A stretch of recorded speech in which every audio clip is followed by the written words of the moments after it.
today we're going to be getting into our Sunday chat, and yes, I am sitting in my bed today doing the chat because it is raining and absolutely freezing outside. So welcome everyone to the Sunday chat. Today we are going to be talking about a few things. Lots of people ask me where I get supplies from, and you know, how I actually buy them, how I actually send my parcels and so on. So I thought today I'm going to just kind of go on to talk about, you know, how I actually get all the parcels, where I, you know, how I send them and so on.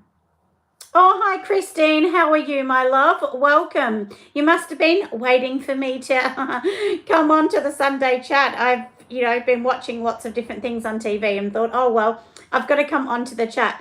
So I've got my little list. As everybody knows, I always keep that one to the side. And today is the 3rd of April, 2022.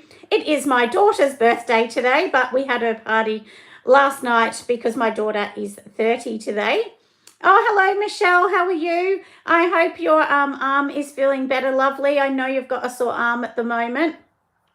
And your thing you bought from me should be to you. If not, it'll be there very soon, I'm sure. So all the parcels have gone out for anyone waiting for anything, because it's been a bit crazy after the conference, trying to get all the parcels out from the conference and so on. Well, that's right. It's daylight savings, anybody. As Christine was saying. Hello, Annie. So, Amy, sorry, I don't have my glasses on.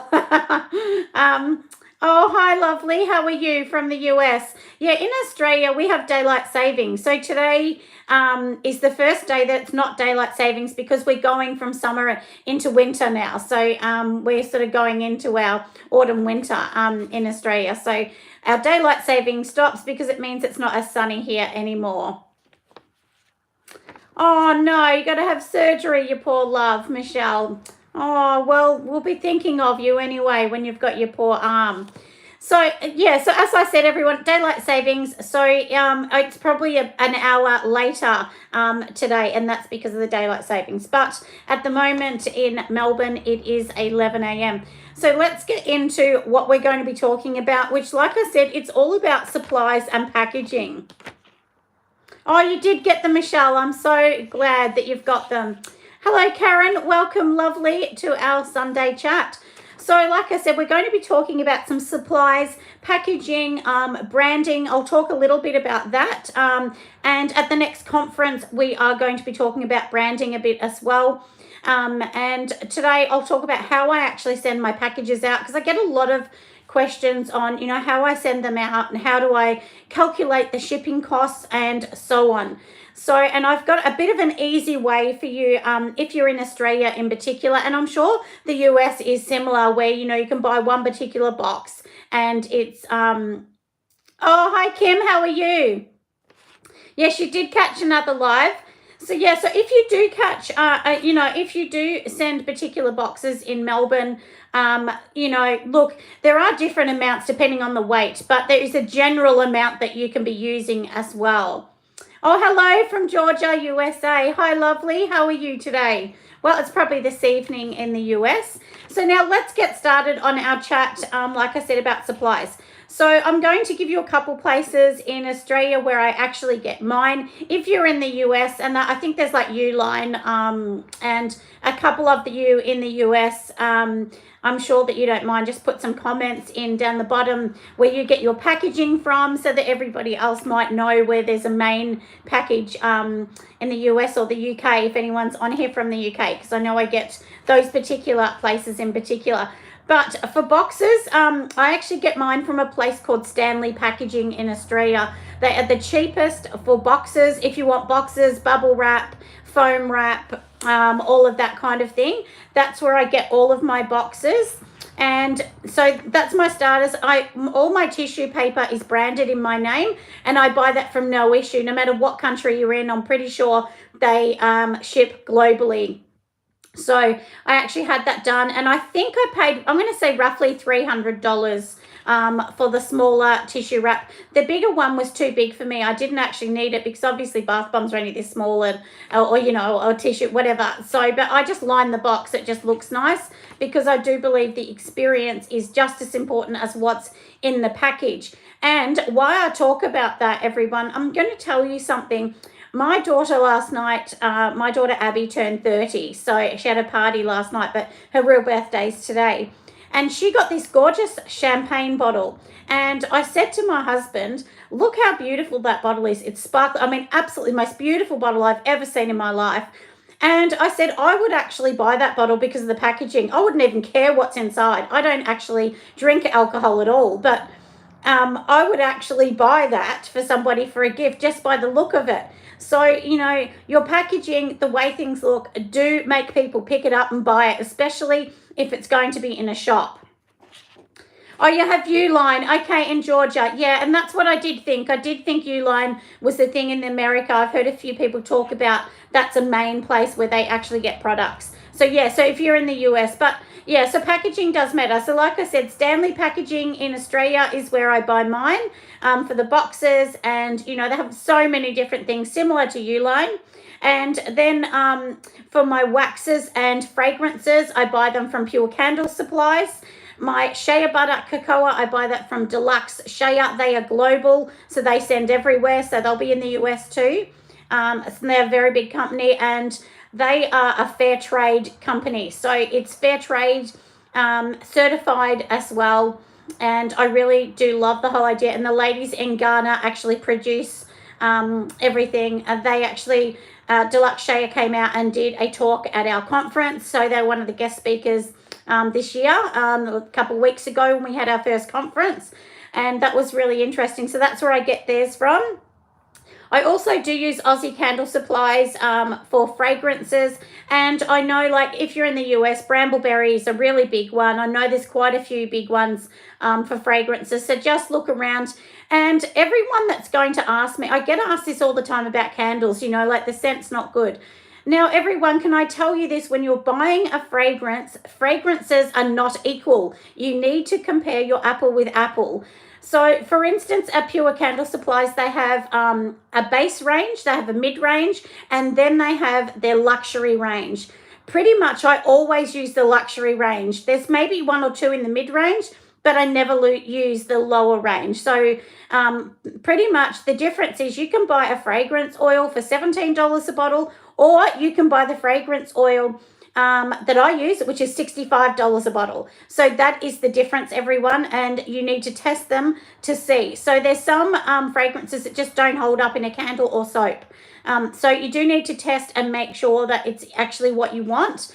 And so, like, if you buy, for instance, one of my candles that's called Lavender Ylang, that costs $65 a bottle for me to be able to use that. And it has a higher content of essential oils within the fragrance oil. So that's why the scent is really strong, and it's really amazing. And lots of people have asked me all about that. So I just have to make that one a little bit clear, everyone, so that, because that has been a really common thing. I've been asked quite a lot. Honestly, probably 30 comments about that, just asking me about it. So do remember not to buy the cheapest fragrance oil. It may not be good, and, you get what you pay for, don't you? So that is a big thing. Now, also my shrink wrap, I get it from a company called Heirloom. I know there's the national shrink wrap, which lots of people use in many countries. I actually couldn't afford that when I started. That's why I never used the national. But for me, I use a company called Heirloom in Australia, and they sell it on a massive roll that's about $450 a roll. That's the one that I bought. And I bought that maybe a year and a half ago, and I've still got heaps left. So it's a massive, massive roll, thousands and thousands of meters on the roll. So I know it sounds expensive, but I'm going to tell you, you can buy it from them too for a meter. So, but if you buy 1 meter, it works out $1.20 a meter. But if you buy the roll, it works out to be about 10 cents a meter. So that's what I mean. It's times 11 if you're buying it in small portions. But if you can afford to buy it in bulk, I definitely say that's one thing you're going to use a lot, and buy that in bulk. Mine is not biodegradable because I couldn't get it at the time. They didn't have it. But I'm pretty sure they have it now. So once this one goes, then I'll get the biodegradable. But in Australia, it's very hard to get biodegradable products like that unless you're buying massive, massive amounts. So like I said, that's where I get my main products from. I think I said the wax from Pure Candle Supplies, but you can also get, 464 and things like that from many other places, So, but personally, I just like the Pure Candles coconut and soy wax. And also, everybody, I'll tell you, I don't get paid by any of these companies. A little disclaimer. I do not get paid at all. I just say the companies that I like. If I don't like them, I won't say them, or if something's happened and I don't like the service, I won't mention them. But these people I'm very happy with. Also, I do use Sud Off, and Sud Off sell micas and colorants. So I use them for my bath bomb colorants and my micas that you see me using things as well. So yeah, and they have also bought in some candle colorants that are very good in a powder from the UK. Yeah, oh, you have found it now, Michelle. Yeah, I know, and I do know, Michelle saying, that you can find a lot of them now, but, the biodegradable ones, I couldn't get it at the start. It was just so hard to get, but the biodegradable one in Australia is double the price. So, yeah, it's 100% double the price as, your standard shrink wrap, which is really hard because all those prices have to add on to the product. And then, of course, you've got to charge more money. So, yeah, that's just something on to talk about. So now we've gone through, like I said, the main thing about the packages and where I get it from. Oh, and also, I don't know whether I do have it here. Hold on. Now, I get asked all the time where I get these boxes from. So these ones here are my melts. So I actually put my melts in a box like that. I actually get them from Sud Off. They have been personally made by somebody. So you can't just buy these. These ones were designed for an Australian company, and you can buy them through them, and Sud Off will help you get the bulk supply if you need a bulk one. I bought a bulk supply of those, and then I just make my own label and put them on there. But they're very good, and the packaging does look nice. I mean, that is much more sellable than if I didn't have the box. People don't want to pay $5 if there's not a box. But in a box, they're happy to pay $5. And this is the difference as well, everyone. I had a lady come up to me, I think her name was Donna, at the conference. And she said to me, she'd bought one of these from me. And she said, oh, that the fragrance lasts so long. It just keeps going and going and going. And that's what I said to her. Yes, because the fragrance I use is a very high quality blend. And that's the difference. If you use a low quality one, no, it's not going to last as long as well. So, and she said, yeah, she's had hours and hours and hours of burn time. So that's the thing, isn't it? Make sure you use a quality fragrance. And that way your customers, they will know that they're getting that quality product as well. Now, another thing I thought I'd add in while I'm talking, a lot of people have been asking me about my workshop. So once a month, and it's only on Patreon. It's just a thing I introduced for Patreon people. So once a month, I bring a workshop, and it's not this weekend, it's next weekend's the second one. And we will be making a two-phase cream. So we'll be making a cream with rose water in it.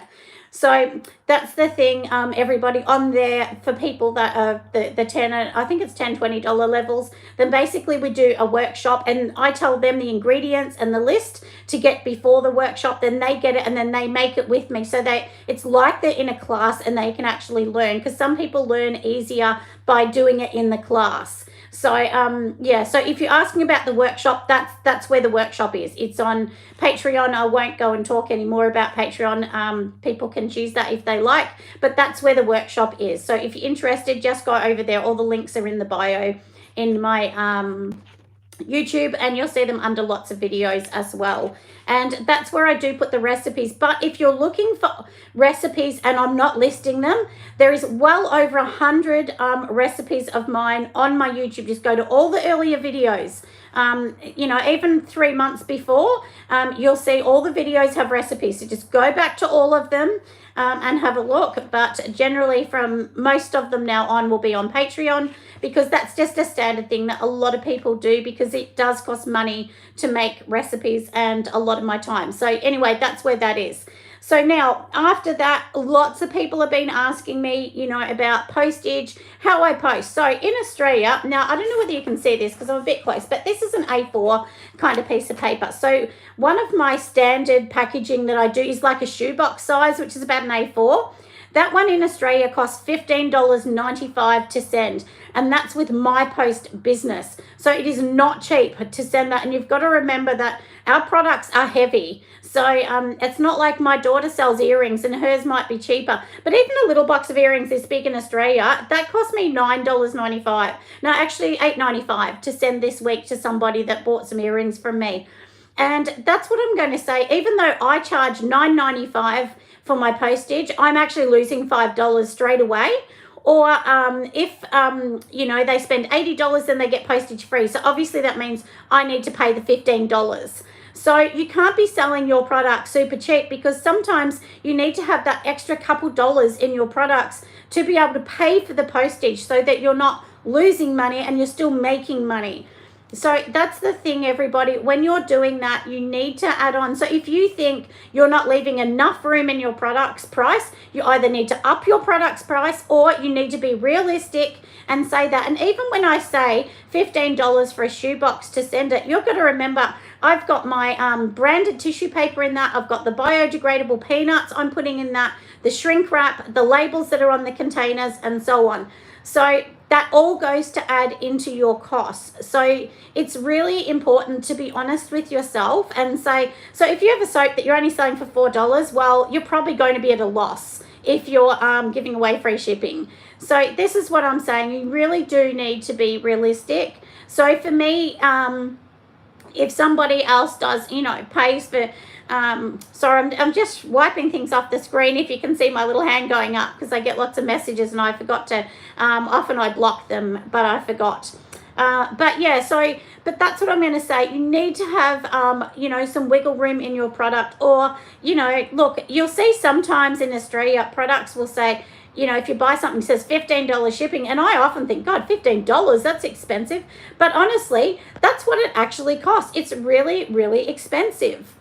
So now we've gone through that. Now, the one thing that I thought, because this isn't going to be a huge one, I don't think, today, but I thought I will actually talk about my journey, because people ask me a little bit.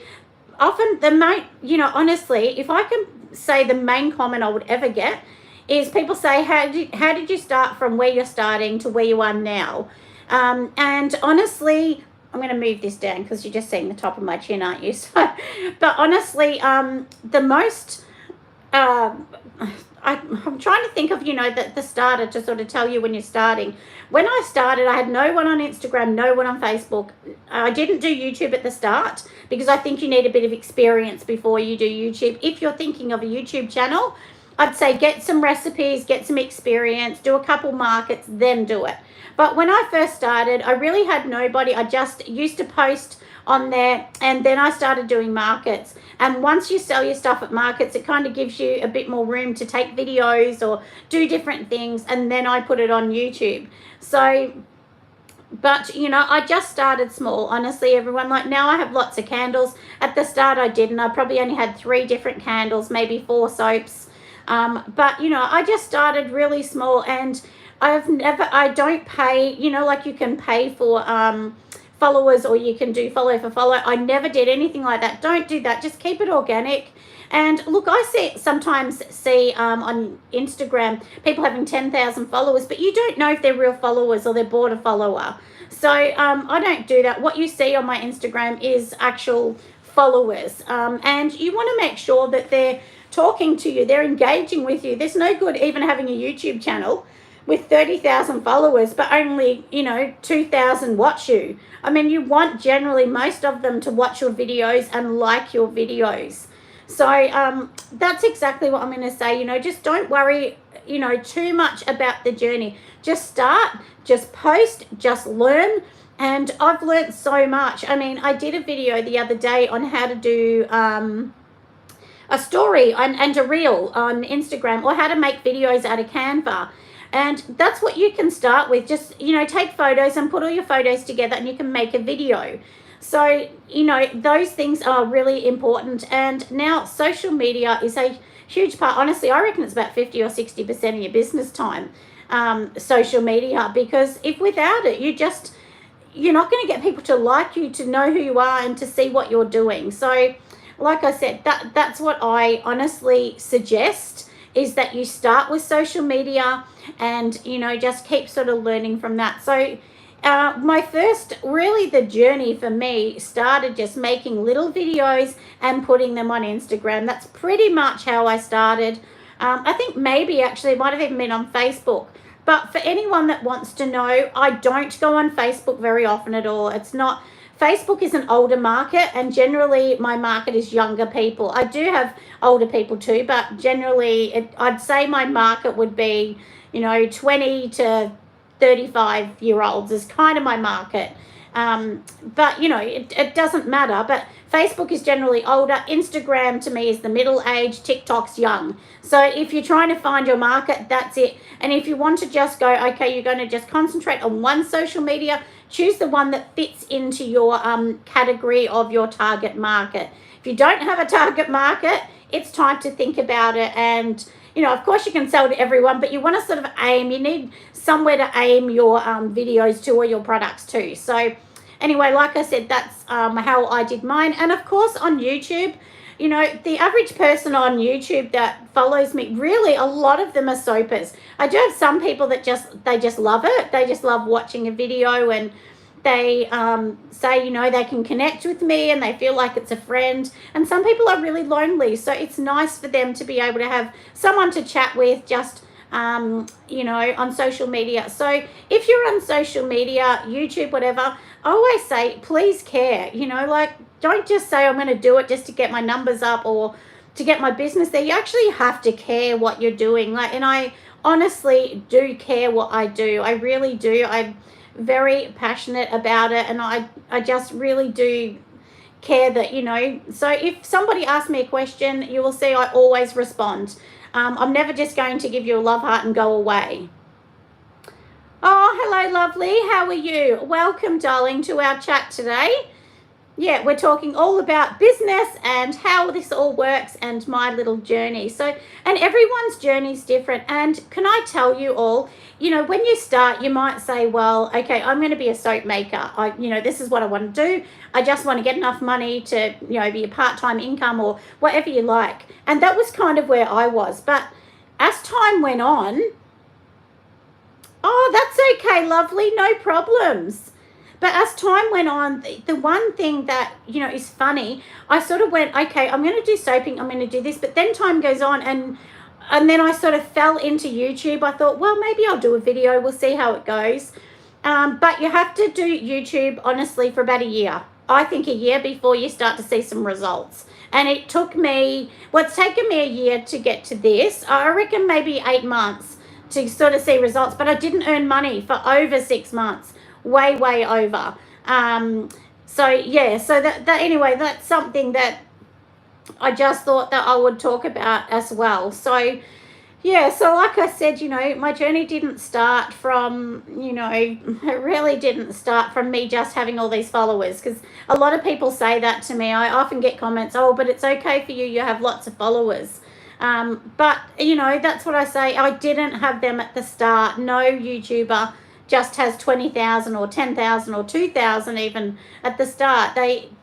You lead up to that. And if you've got good content and people like the content, they keep going. Like I did say a while ago, should I keep doing the Sunday chat?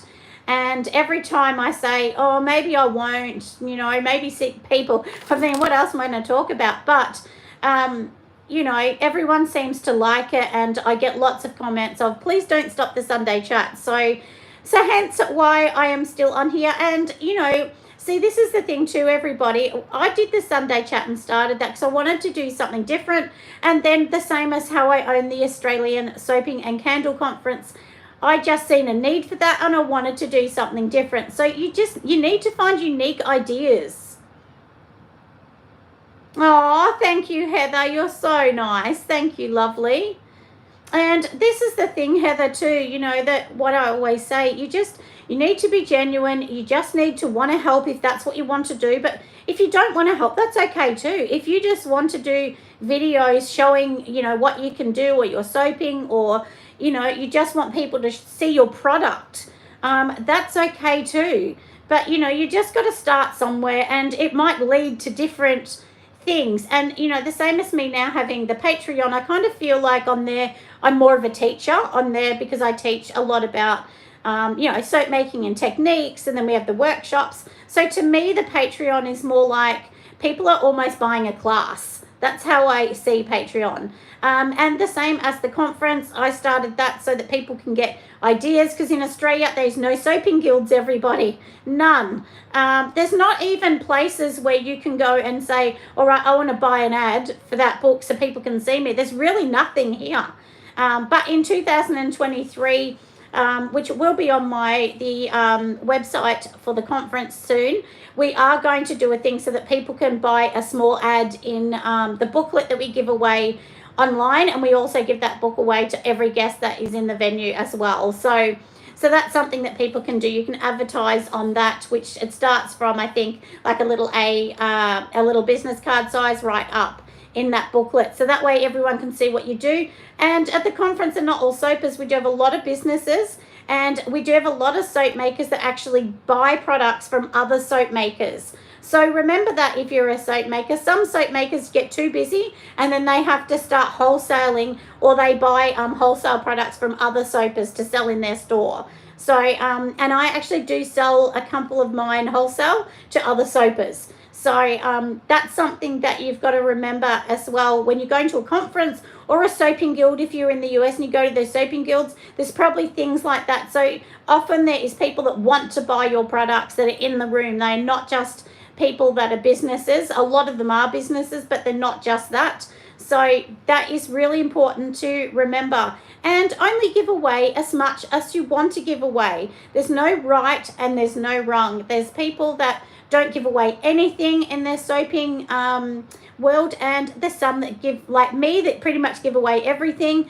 And there's nothing wrong with either way, because do you know what? You can give away your recipe, but that doesn't mean someone's going to make it like you. So, you know, and I mean, I look at this way too. My biggest selling soap is Blooming Rose, which is a rose gardenia one, but there are so many people that make rose soap, so I'm not the first to come up with that idea. But just do your spin on it, and I'm sure it will come out gorgeous anyway. So I hope that I've kind of explained a little bit about my journey and where you can start. So I always say, start with social media first. It's totally free. You don't need to pay for it. And honestly, can I tell you something? Please don't pay for ads. They're absolute rip-off. Don't pay for them until you start to... If you're going to invest money, number one, I'd say first invest it into getting a designer to do your website up. And secondly, after getting them to do your website, then I would say pay for ads if you can afford ads. But I wouldn't do that before that. So, you know, number one, start with social media. Number two, do markets. Number three, you know, make sure your website's really up to scratch. You know, I mean, obviously you want a website at the start, but, you know, once you get more time, fix it up, then pay for a developer, then pay for your ads.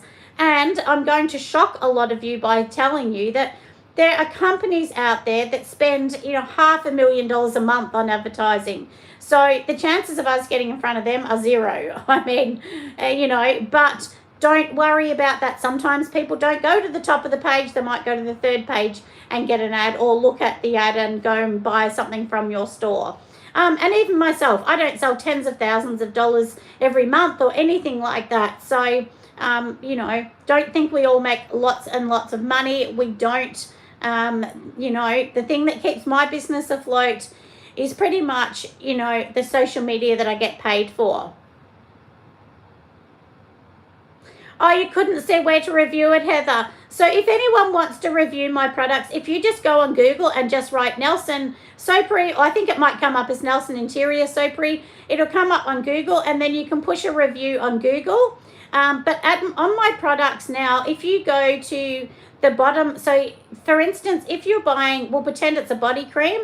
If you go to the body cream on my products, down the bottom they have a little purple button, I think, that says review.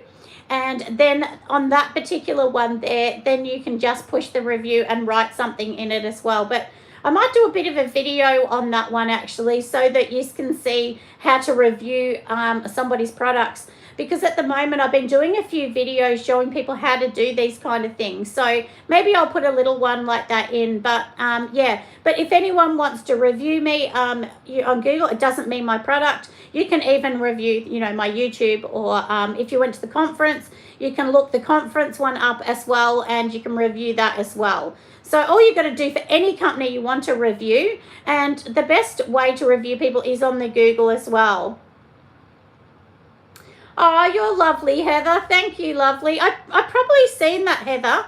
I can't remember. I don't remember, but I have seen lots of different ones at the moment, my Google. And this is the thing too, everyone, at the start, I didn't even bother trying to get reviews, but it's important because that pushes you in front of other people too.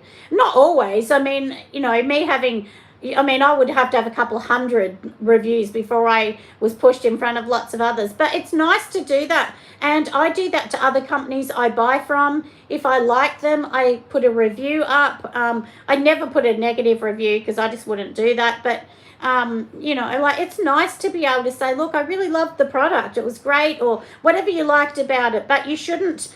You can never give somebody something to do a review. You're not allowed to do that. I'm pretty sure that is a part of the rule. You're not allowed to do that, but you can ask people, of course, to review your products and so on. So, which is always a nice thing to do, isn't it? So anyway, I hope that everyone enjoyed our chat. I know it's a lot smaller today than normal, but as I said, it is my daughter Abby's birthday, and she's 30 today. So I'm going to get off here and give her a call, even though I seen her last night for her Harry Potter birthday, and I had to dress up as Aunt Petunia from Harry Potter. That was who I dressed up last night, so it was a little bit funny. Everyone had a bit of a laugh. So and of course I have lots of aprons, so I could dress up as her, which was very cute. But anyway, everyone, I will see you until next time.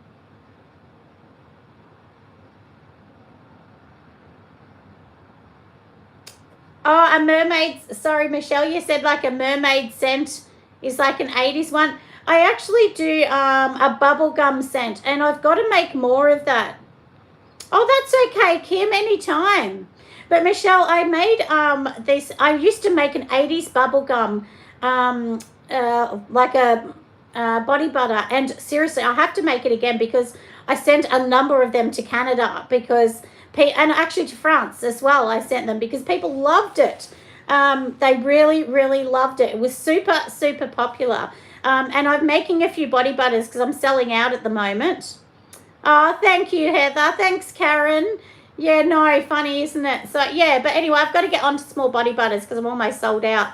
But I will see all of you lovely, lovely people next Sunday, and you will see a couple videos from me this week. I'm working on 2 more, so hopefully I can get them out in time. Bye, everyone.